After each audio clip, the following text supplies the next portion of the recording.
huomenta Kaliforniasta. Nyt on meidän ensimmäinen aamu San Franciscossa ja me lähdetään nyt aamupalan kautta tsekkaamaan vähän tätä kaupunkia.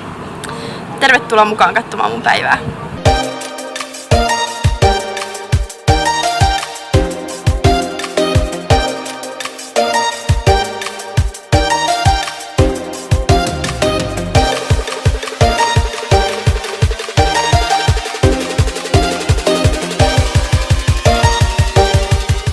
Ollaan just tsekkaamassa sitä Lombard Streetia ja tultiin just tuolta superkiemureista tietä alas.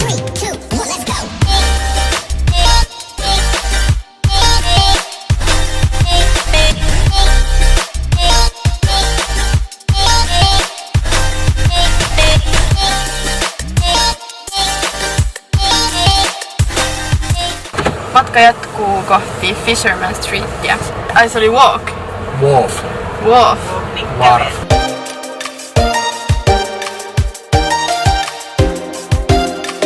Olisiko jos pikkusen magee hampparin magneetti? Ei ainakaan tekis mieli hamppariin, kun kattoo jääkaapin ovea. Täältä löytyisi vähän lisää kaikkea namia. Vois luulla, että täällä on tosi lämmin, kun kattoo ulos. Mutta todellisuudessa täällä on kylmempi kuin Suomen kesäpäivinä.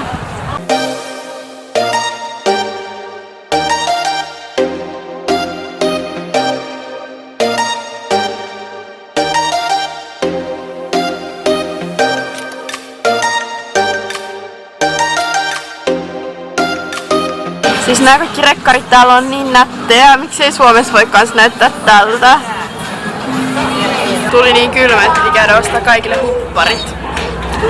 Lippis kans sitä varten, ettei tuu auringonpistos. Ihan hyvä, kun käytiin ostaa vähän lämpimämpääkin vaatetta, kun 3 päivän päästä mennään sitten semmoseen paikkaan kuin Lake Tahoe. Ja se voi olla jäässä. Ei se Lake Tahoe. Mikä se Lake on? Tahoe. Aha. Hyvä, kun joku osaa täällä ääntää. Lake Tahoe. Lake Tahoe tälleen suomalaisittain.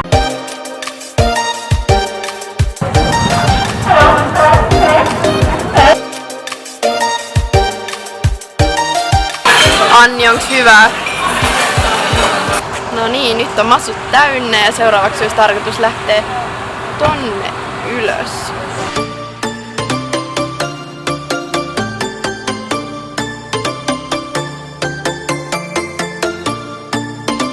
Päästiin just ylös tänne torniin ja on kyllä ihan huikeat näkymät San Franciscoa täältä.